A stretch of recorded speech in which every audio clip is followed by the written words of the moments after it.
Man, I feel like it has been forever because it has actually been forever. If 2 months is forever. Welcome back to the WrestleChat Podcast. My name is the Ant-Man. His name was Michael Glavin. We're here to talk some wrestling. Actually, we're just going to sit here and we'll talk about wrestling and everything else. And hopefully you guys tag along with us. We appreciate you doing that. Whether you're listening or watching, hit that subscribe button. And when we do another one, you'll be alerted.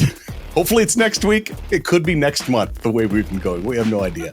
It's been a busy world the last couple of months, but we want to jump back into our wrestling talk. And over the weekend, there was Crown Jewel and Riyadh, Saudi Arabia.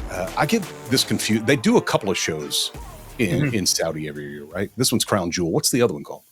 Well, they did the Greatest Royal Rumble, but I think that was a one-off. Okay. It's always Crown Jewel, though, right?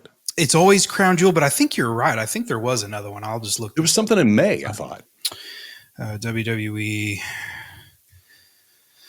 Saudi show. Interesting show. I mean, because for this, I feel like this one was the first time that they held storylines and didn't just have matches they put together to go over to Saudi. It's stuff that they were doing here in the United States and kind of the continuation of what you saw on Raw and SmackDown. Kind of, they did build it up, and something happened over there, especially with the two title matches with not title versus title, but champion versus champion on the guys and the girls, and brand new title belts being made that they don't wear. They're going to stay in the museum that's over in Saudi. But I like that part of it, but it felt like the rest of it kind of just, it fit into the storyline, goes into it and coming out of it. And oftentimes, I don't know if you feel the same way. It felt like before they would just kind of do matches. Hey, here's a guy you haven't seen in a while, and here's another guy you haven't seen in a while. Let's put them in a match and see how it goes over in Saudi Arabia. Yep. No, I'm not talking about Undertaker and Goldberg. No, not that at all. How did you feel about this one, though? To your same point, previously, I'll take it from a little bit of a different angle. For me, it was that you couldn't take the pay-per-view seriously because whatever they did put together didn't matter the match. It was very clearly telegraphed that no titles were going to change hands, even though a couple times I think they did. But the abstract nature of how it was booked just gave you that feeling that this is cool and I'm glad I have this to watch, but it doesn't feel consequential. Yeah. And so this, on the other hand, though, felt like we were just rolling straight through storylines to continue them on. And we didn't feel the need to overbook the show. It had the right number of matches with the right stakes. And then you referenced it. And then this champion versus champion thing.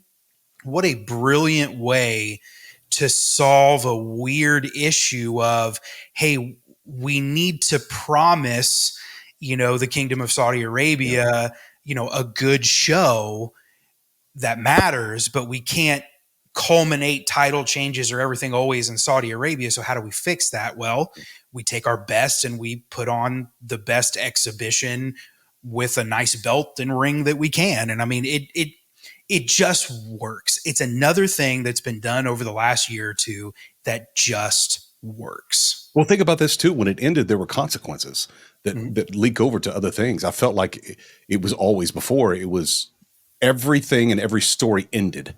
Yep. That was going into Saudi Arabia, stayed in Saudi Arabia. It was like Las Vegas. Yep. It's supposed to stay there, right? Yep. This one actually had things, especially like Sami Zayn and Roman Reigns and Solo Sikoa in that match. And after the match was over, all the stuff that happened in that, it felt like, oh, this isn't over. We're going to see a lot more of this afterwards. Yeah, absolutely. And to that point, I don't want to get off topic here, but since you referenced it, could you imagine us sitting here 2 years ago watching, the formation in the dominant days of the Bloodline and think that 2 years later it would still be going on, but unlike the NWO, we would actually care. Right. Yeah, absolutely. Okay. So something interesting, an old boss that I had when I worked in radio in Phoenix, we still talk. Great dude. Love him. Steve, if you happen to be watching this one, love you, bud. And he watched the Vince McMahon documentary on Netflix. And of course he asked, hey, have you seen this yet? I'm like, yeah, I watched it.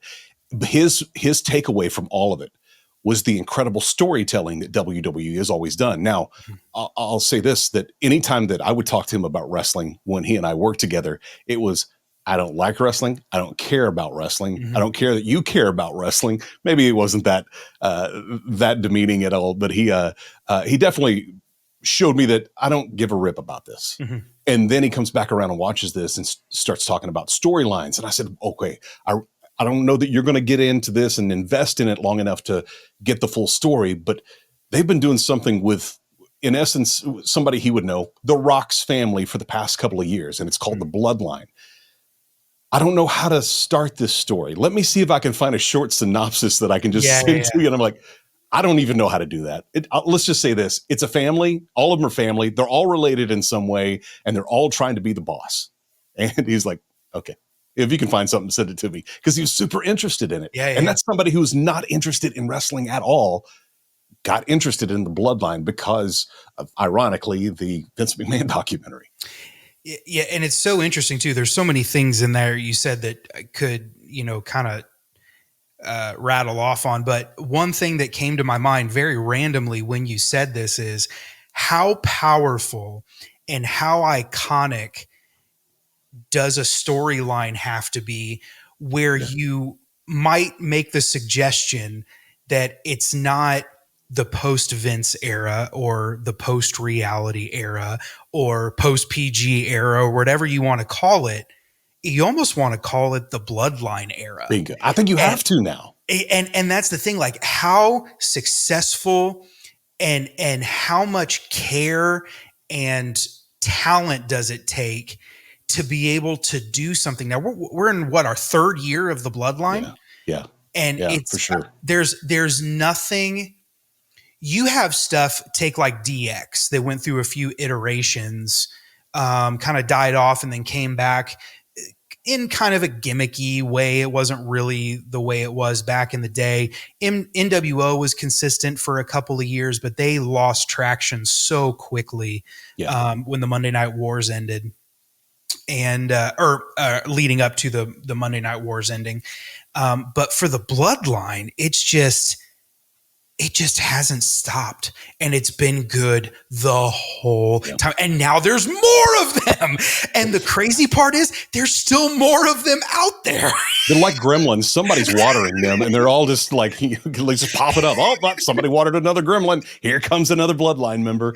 They're all popping up. Something else that came out of Saudi Arabia was when they would do these in the past, again, it would just be that one-off and nothing else happened while they were over there. This time we got a Monday Night Raw from the same place that they did Crown Jewel. And then after that, or on Monday night, they started talking about, we're going to start doing more of Monday Night Raws and SmackDowns in 2025 overseas. England gets like a SmackDown and a Raw, kind of tours around there and comes back home.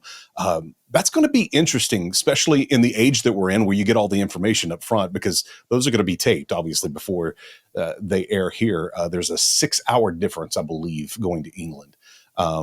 And I have a buddy that lives over there, a missionary who lives in England. And so I kept his time zone in my phone. So if we text, I know what time it is. So that's going to be, I don't know if they're doing those on Sunday. I would imagine, like if it was a Monday Night Raw, they're going to do that on Sunday night over there so that it can happen. They get it, and then we get it the next day. But man, with social media, we're going to know what happens. Maybe we just stay off of it during that month that they're touring over in England and Scotland and wherever else they're going over there. Yeah, and I think to your point, I think the wrestling influencers, news outlets, dirt sheets, with WWE's expansion to being more, I mean, they've been global for a while. Sure. I mean, they were. But Netflix changes that a lot, though. Right. Yeah. And so what they're doing is they're appealing to, to truly be more international based versus before it was, hey, we're going to go do this, but we need to get back to our core group of people. The reality is everybody's the core group of people now. Mm-hmm. And so when you can add in those stops while because I imagine there's a logistical, kind of leg up too with saying, okay, well, we're already in this country. Let's just bus everybody 4, 6, 8 hours, Yep. do the show. And honestly, it probably saves money somehow while they make money from doing that stuff overseas, you know? And so, it will be cool. What we've learned over the last year is that these international markets that they've broke into to do shows, they're rowdy, man. And they make the shows better. And being able to, it's like a challenge too. It's a challenge when they come back. Oh, we've got to beat France. Absolutely. Absolutely. Well, beating France, that was a good one. They're still the leader, I think. And anyway, it all makes sense. And it's the continuing expansion of WWE truly going international. Yeah. It's just a really cool thing to see. I'd like to hear, you know, like when they move over to Netflix, can they bring back the one line from JR that used to be in the open? The world is watching. Like, because legitimately they are all watching on Netflix when it moves over there. The entire world can watch. That's great. Netflix. That's great. That'd be cool if they brought that back. Some other things that have happened. Vince McMahon is evidently starting a new entertainment company, staying away from wrestling from what I gathered. Now, none of this is confirmed, and it feels like it's popped up in questionable places. And then I've seen it also pop up in somewhat reputable places. So I'd say that I think it's probably some truth to him doing this. I even heard Eric Bischoff talking about it a couple of days ago. What's he going to do? Was it TV, movies? I mean, if you're not doing wrestling, what is this old wrestling guy going to do? Yeah. And why? Some of the dirt sheets that I read on it almost made it seem like he was just going to be the financier of the whole thing. Like it was going to be like just not a production company, but he was going to help underwrite or fund movies and stuff like that. I don't know if that's executive producing or I don't know, but it seemed more that, but knowing him like we do as fans, he probably wants to be involved in something. He's always been the guy that wants to be working and doing things like that. So it kind of makes you wonder, you know, like you said, what is it? Maybe it's more than just, you know, funding movies. Is he wanting to creative? Is it Vince the director now? Like what do we, you know, what do we? I wouldn't put it past him. I really wouldn't. Not at this point. Not only is he getting into new stuff, TKO is reportedly getting into something new and expanding that as well. Have you ever been to a PBR event? Mm-mm. Pro Bull Riders is one of the, I mean, if you think that going to wrestling is exciting, you think that going to UFC fight is unpredictable, throw a 2,000-pound animal in the middle of that. And that's what you get at PBR. Same attitude with a 2,000-pound bull full of testosterone, ready to horn somebody. Evidently, TKO Group is right in the process right now of purchasing PBR, not the beer, but Pro Bull Riders. Very interesting. And, be a nice little addition to that little portfolio. UFC, WWE, and PBR. That's pretty cool. That's pretty cool. You know, and it's blown my mind. Okay, so I had no idea. I had not read that. This is fresh for me live in the moment. And you think about the potential crossover of every single one of those. Because I can guarantee you there's people in the PBR fan base that don't watch wrestling and vice versa, you know, but it's all within the realm of going, that's pretty cool. I might check that out. I'm telling you, man, I'm waiting for that. The WWE Network version 2, you know, the TKO to come out. Has it all. If you're telling me I can pay $20, $30 a month, whatever, and get all the stuff from those 3 places, I'm in and I'll watch it. Now, evidently, you know, so I don't know if you know this. Are you a big rodeo guy? We've never actually had this conversation. So bull riders, bareback riders, saddle bronc riders, all of that stuff, calf ropers, barrel racers, when they win, they get a belt buckle. Mm. I think the belt buckle just gets bigger in the PBR and becomes a title. And now you have a PBR champ. So imagine in a photo, a PBR champ, a WWE champ, and a UFC champ, all holding their titles. And then we have more replicas to buy if you're just a giant fan. Yeah, that'd be pretty sick. they're just finding a way to invent new things to make money on all the time, all the stinking time. Let's wrap up on this one. WWE ID. How come nobody has thought of this before, or how maybe somebody's thought of it, but how come it hasn't been implemented before? I don't know. It's so interesting because it seems so simple, but maybe it was always about control. Maybe it was, I'll find my own people. If I never see them, then they must not be that important. Scouts can only do so much. It was an old way of doing things. And I think we all know that the forbidden door has been open for a while now. And I think you realize, hey, these places are not our enemies. We're so big. They're our meal ticket. And I think embracing our future. Mm-hmm. And I think embracing that, it's just a game changer. But to your point, opening it up, it's so simple. And yet nobody did it till now. Well, and we kind of jumped a little bit, presuming that you know what we're talking about. WWE ID is the independent stamp of approval on a school or an organization that WWE is endorsing to say, hey, if you want to be a pro wrestler, and maybe you already are a pro wrestler, but you want to get here to the big leagues, one of these 2, 3, 4, 5 schools or organizations is where you should go get work or where you should go to school at, because that's where we have our guys at. That's where we're going to be pulling the talent from.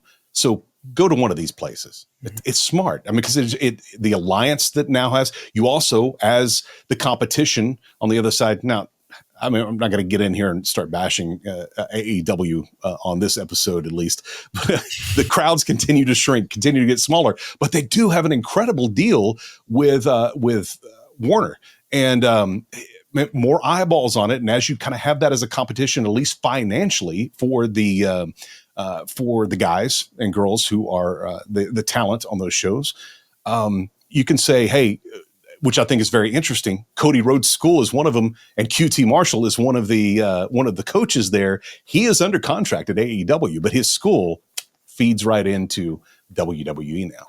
That's really very interesting. Yeah, very get a little complicated. You see any downside to this at all? I think yes and no. I think what it's going to do is it brings capitalism down to a lower level in the wrestling community. I think on one hand, if you're not a WWE ID school, you're going to have students, but are you going to have students that are the same seriousness that they would if they went to a WWE school? And it's interesting because I thought of this just now from kind of earlier in our conversation, like WWE just created their college football. Yeah, they really did. And it's so interesting to start. It's good way to look at it. Yeah. Like, because now you've created all this competition to go to these specific places, which is not only going to financially benefit those places, but then WWE is helping itself. And I'm sure there's money exchanging hands maybe down from WWE to these places. But you've created an even deeper ecosystem that will feed the global pro wrestling machine, not just WWE, because now these other schools are going to be competing to be WWE approved. What happens if AEW starts doing this? I would say Ring of Honor, but they're unfortunately owned by AEW.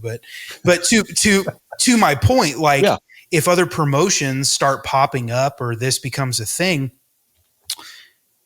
how does it affect the independent scene with booking shows on independent scenes? Like there's all this stuff that's now in play that it'll probably take us a couple months to fully digest of how it's really going to affect the whole picture at large. And we're going to need like a year, a cycle, at least guys moving in, going through, moving up. How does that look? How does it affect them when they're on the indies and they get called up by WWE? They have shows that they're lined up for. They're a champ at that respective school and they get moved up. I mean, yeah, it's great for them, but what about the actual promotion? There's lots of things to consider there. And if you dive into the weeds of independent wrestling, keep an eye on that, see what happens, because there's a lot of great indie wrestling right now And it will be interesting to see, like you mentioned, who is a WWE ID school or organization and who is not, and how does it affect both of those. So that'll be cool to watch. All right, so Friday Night SmackDown is coming up tomorrow. It's back in the United States. Some interesting stuff that came out of Crown Jewel we'll have to watch for tomorrow, as well as Monday. And then next week, we'll do our best to jump back on here and chat some more wrestling. Michael, good to see you again, my man. Good to see you as well.